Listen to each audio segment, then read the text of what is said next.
দেখো, রাজস্থানে থর মরুভূমি সৃষ্টির কারণ, এটা ক্লাস 10 এর ভূগোলে ভারতের জলবায়ু থেকে দেই কোশ্চেনটা।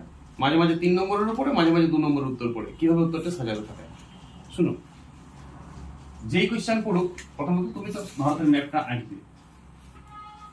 ভারতের ম্যাপটা এখানে কমপ্লিট আঁকবে, তাহলে ভালো বোঝানো যায়। ঠিক আছে, আমি ম্যাপের উপর অনেক কিছু বুঝাবো। তো মোটামুটি এইটা ভারতের অবস্থান, এটা ভারতের জলবায়ু থেকে কোশ্চেনটা। ঠিক আছে, এইটা ভারতের ম্যাপ, এইটা রাজস্থানের, এইখানটায় আমার থর মরুভূমি আছে। এই মরুভূমিটা সৃষ্টির কারণটা চেয়েছি, প্রশ্ন এটা করেছি। তাহলে রাজস্থানের পশ্চিম দিকে থর মরুভূমি আছে, মরুস্থলী নামে পরিচিত। এই জায়গাটায় থর মরুভূমি আছে। থর মরুভূমির সৃষ্টির বৃষ্টিপাত প্রায় হয় নাই বললেই চলে। বার্ষিক বৃষ্টিপাতের পরিমাণ 5 থেকে 10 সেন্টিমিটার। বিস্তীর্ণ এলাকা জুড়ে মরুভূমি সৃষ্টি করেছে। এই মরুভূমি সৃষ্টির কারণ, প্রথমে ভূমিকা টাইপের অবস্থান দিবে একটা, যে রাজস্থানের পশ্চিম দিকে অবস্থিত। বার্ষিক বৃষ্টিপাতের পরিমাণ 5 থেকে 10 সেন্টিমিটার এবং প্রচুর ধূলিঝড় হয়। এই মরুভূমি সৃষ্টির কারণগুলি হলো, 1 নম্বর ভৌগোলিক অবস্থান। দেখো, ভৌগোলিক অবস্থানটা খুব ইম্পর্টেন্ট। এই জায়গাটাতে আছে একটা পর্বত, যে পর্বতটার নাম আরাবল্লী, যেটা গুজরাট থেকে শুরু করে দিল্লি পর্যন্ত বিস্তৃত। ঠিক আছে, এবার ভারতবর্ষে কোন বায়ুর প্রভাবে বৃষ্টি হয় সেটা আগে বুঝো। ভারতবর্ষে বৃষ্টি হয় জেনারেলি দক্ষিণ পশ্চিম মৌসুমী বায়ু। এদিক থেকে বঙ্গোপসাগর আছে, মানে যেটা ভারত মহাসাগরও বটে। ভারত মহাসাগর থেকে বঙ্গোপসাগর আমরা বলি, অ্যাকচুয়াল তো ভারত মহাসাগর। পৃথিবীর ম্যাপে তো বঙ্গোপ বলে কোনো সাগর নেই, 5টা মহাসাগর আছে। সেই বঙ্গোপসাগর এখন আমরা বলি, যেহেতু ভারতের লোক, তার এইটা পূর্ব দিকের শাখা, এটা তো চলে গেছে এদিকে পশ্চিমবঙ্গ, আসাম, মিজোরাম, মণিপুর, নেপাল, হিমালয় পার্বত্য অঞ্চলে বাধা হয়ে প্রচুর বৃষ্টি হয়েছে। যেটা পশ্চিম শাখা, সেইটাও আরাবল্লী পর্বতে মানে এই পর্বতটাতে বাধা পায়নি। পর্বতটা সমান্তরাল ভাবে আছে। যদি এরকম ভাবে পর্বতটা অবস্থান হয়েছে হিমালয়ের মতন, তাহলে বাধা পেত। কিন্তু পর্বতটা দক্ষিণ পশ্চিম মৌসুমী বায়ু যে যাচ্ছে তার সমান্তরালে আছে, ফলে পর্বতটার গা বেয়ে বাতাসটা চলে যায়, বাধা পায়নি। ফলে এইদিকের বাতাসটা এইদিকে অনুপাত ঢালে সমান্তরাল দিয়ে চলে যায়, আর ওইদিকে অনুপাত ঢালে আর যায় না, প্রতিপাত ঢাল দিয়ে সমান্তরাল দিয়ে চলে যায়। প্রতিপাত ঢাল যেমন নিশ্চয় পর্বতের এই দিকটা, যেদিকে তুমি উঠছো সেদিকটা প্রতিপাত, প্রতিকূল থেকে প্রতিপাত, অনুকূল থেকে অনুপাত, যেদিকে নামছো সেটা অনুপাত। তাহলে প্রতিপাত ঢাল দিয়ে এটা সমান্তরাল ভাবে চলে যায়। তাহলে 1 নম্বর এখানে আরাবল্লী পর্বতের কথাটা তুমি নিজের ভাষায় লিখবে। আমি আর ভাষাটা দিচ্ছি না, পয়েন্টটা দিলাম, যে ভাষা নিজের দিবে। যে আরাবল্লী পর্বতের অবস্থান একদম গুজরাট থেকে দিল্লি দিয়ে দক্ষিণ পশ্চিম মৌসুমী বায়ু সমান্তরাল অবস্থান করে, ফলে বাধা পায়নি। ফলে এইটা রাজস্থানের আরাবল্লী পর্বতের পশ্চিম দিকে মৌসুমী বায়ুটা, যেটার কারণে বৃষ্টিপাতটা ভারতে আসছে জুন মাসে, জুন থেকে সেপ্টেম্বর, সেই বাতাসটা ওখানে ঢুকতে পারছে না। 1 নম্বর কারণ আরাবল্লী পর্বতের সমান্তরাল অবস্থান, এটি ভৌগোলিক অবস্থানটা। 2 নম্বর, যদি কোনো মৌসুমী বায়ু যায়, সেটা তো এখানে পাকিস্তান দেশ আছে, পাকিস্তানের দিক থেকে কিছু মৌসুমী বায়ু যায়, তো সেই মৌসুমী বায়ু আগেই পাকিস্তানে বৃষ্টি করে দিই, পাকিস্তানের এলাকাতেই বৃষ্টি করে দিই, ফলে এইদিকে যেদিকে আর জলীয়বাষ্প থাকেই না। যদি কোনো হিমালয় পর্বতে ধাক্কা খেয়ে কোনো জলীয়বাষ্প ঘুরে, মৌসুমী বায়ু ঘুরেও যদি এদিকে, সেটা আরাবল্লী পর্বতটা অতিক্রম করে আরাবল্লী পর্বতের পূর্ব দিকেই বৃষ্টি হয়ে যায়, পশ্চিম দিকে একদম শুষ্ক বাতাস যায়, ওই বাতাসে আর জলীয়বাষ্প থাকে না। এই কারণে এর প্রথমত এটাই প্রধান কারণ। 2 নম্বর কারণ বলবে যে এখানে মরুভূমি সৃষ্টির কারণ, এখানে বৃষ্টিপাত হয় না, প্রধান কারণ।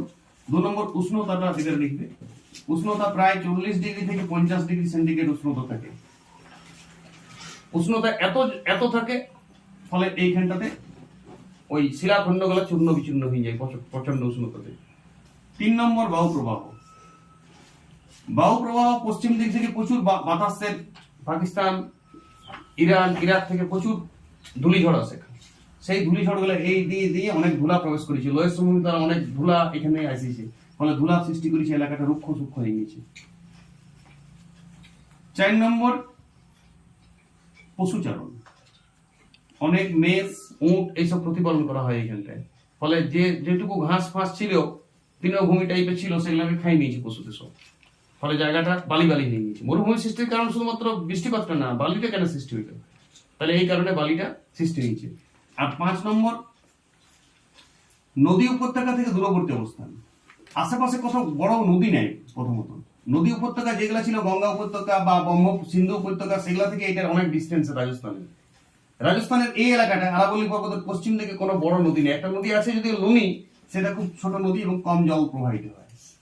বাকি দিকে পশ্চিম দিকে আর কোনো নদী বা নদী উপত্যকা দেখা পাবে। নদী উপত্যকায় একটা আবহাওয়াকে আর্দ্র করে, কিন্তু এইখানে আবহাওয়াটা শুষ্ক হয়ে গেছে, ফলে ওই যে ছোট ছোট শিলাগুলো আছে শিলাও গুঁড়ি হয়ে যায়, ফলে বালি সৃষ্টি হয়ে গেছে।